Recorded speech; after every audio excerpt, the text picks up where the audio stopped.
Baroos or പട്ടണത്തിൽ ഭൂതം.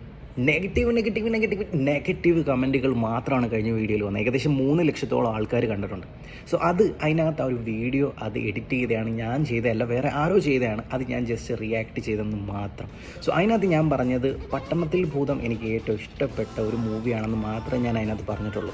അതിനകത്ത് ഞാൻ ഈയിടയ്ക്കാണ് ഈ ബറൂസ് എന്ന മൂവി ഞങ്ങൾ ഫാമിലി ആയിട്ടിരുന്നാണ് കേട്ടോ കണ്ടത്. അതിനകത്ത് എനിക്ക് തോന്നി ഇച്ചിരി ചെറുതായിട്ട് വലിച്ച് നീട്ടിലുണ്ടോ എന്നുള്ള കാര്യത്തിൽ എനിക്കൊരു ഡൗട്ട് തോന്നി. അതേപോലെ ഇപ്പോൾ ബറൂസും ഇസബെല്ല ആയിട്ടുള്ള ആ ഒരു കണക്ഷൻ തന്നെ നോക്കുകയാണെങ്കിൽ തന്നെ സത്യം പറഞ്ഞു കഴിഞ്ഞാൽ ആ ഒരു പെൺകുട്ടിക്ക് കൊടുത്തിരിക്കുന്ന ആ ഒരു ഡയലോഗ്സ്, അതേപോലെ തന്നെ ഇപ്പം നോർമലി ഒരു മലയാളി പെൺകുട്ടിക്ക് കൊടുക്കുകയാണെങ്കിലും അതേപോലെ ഒരു ഇംഗ്ലീഷുകാരിയായിട്ടുള്ള ഒരു കുട്ടിക്ക് കൊടുക്കുകയാണെങ്കിൽ ഒരു മലയാളത്തിൽ സംസാരിക്കുമ്പോഴത്തേക്ക് എന്തൊക്കെയോ ഒരു കണക്ഷൻ, അതായത് നമ്മളൊരു മൂവി കാണുമ്പോഴത്തേക്ക് നമുക്കൊരു ഫീൽ ഉണ്ടാവില്ലേ. പക്ഷേ അതെനിക്ക് കിട്ടിയില്ല ഗൈസ്. സോ അത് എനിക്ക് ഏറ്റവും കൂടുതൽ ഫാൻറ്റസി മൂവികൾ ഒരുപാട് ഇഷ്ടപ്പെടുന്ന ഒരാളാണ്. നമ്മുടെ ഇപ്പോൾ ലേറ്റസ്റ്റ് ആയിട്ട് ഇറങ്ങിയ ആ മോഹൻലാലിൻ്റെ ഒരു മൂവിയാണ്.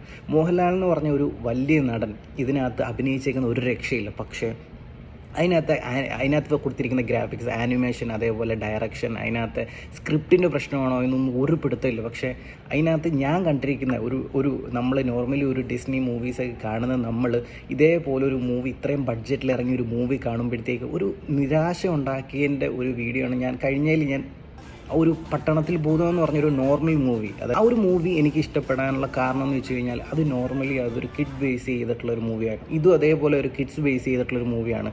സോ അപ്പം രണ്ടും തമ്മിൽ നോക്കുമ്പോഴത്തേക്ക് പഴയ ആ ഒരു നമ്മുടെ പട്ടണത്തിൽ ഭൂതം എന്നുള്ളൊരു മൂവി, അത് മോഹൻലാൽ മമ്മൂട്ടി എന്നുള്ളൊരു കമ്പാരിസൺ അല്ല, ആ മൂവിയുടെ സ്ക്രിപ്റ്റ് ബേസാണ് എനിക്കതിൽ ഇഷ്ടപ്പെടാനുള്ള മെയിനായിട്ടുള്ള കാരണം. സിനിമയെ പറ്റി പറയാൻ വലിയ ആളല്ല ഞാൻ, പക്ഷേ ഒരു സാധാരണക്കാരൻ എന്നുള്ള നിലയിൽ ഒരു നോർമലായിട്ട് നമ്മളൊരു സിനിമ കാണുമ്പോൾ നമുക്ക് എന്താണോ തോന്നുന്നത് അത് മാത്രമാണ് ഞാൻ പറഞ്ഞത് കേട്ടോ. സോ കാരണം അതിനകത്ത് നമ്മളൊരു ഒരു ഫാൻറ്റസി മൂവി കാണുന്ന പോലെ ഇത്രയും ഒരു ബഡ്ജറ്റിൽ നമുക്കൊരു മൂവി ഇറങ്ങിയിട്ട് അത് ഒരു ചെറിയ നിരാശയാണ് എനിക്കുണ്ടായത്. ആ ഒരു സിനിമ കണ്ടിട്ട് നിങ്ങൾക്ക് എന്താണ് തോന്നിയെന്നുള്ളത് നിങ്ങൾക്ക് താഴെ കമൻറ്റ് ചെയ്യാം കേട്ടോ.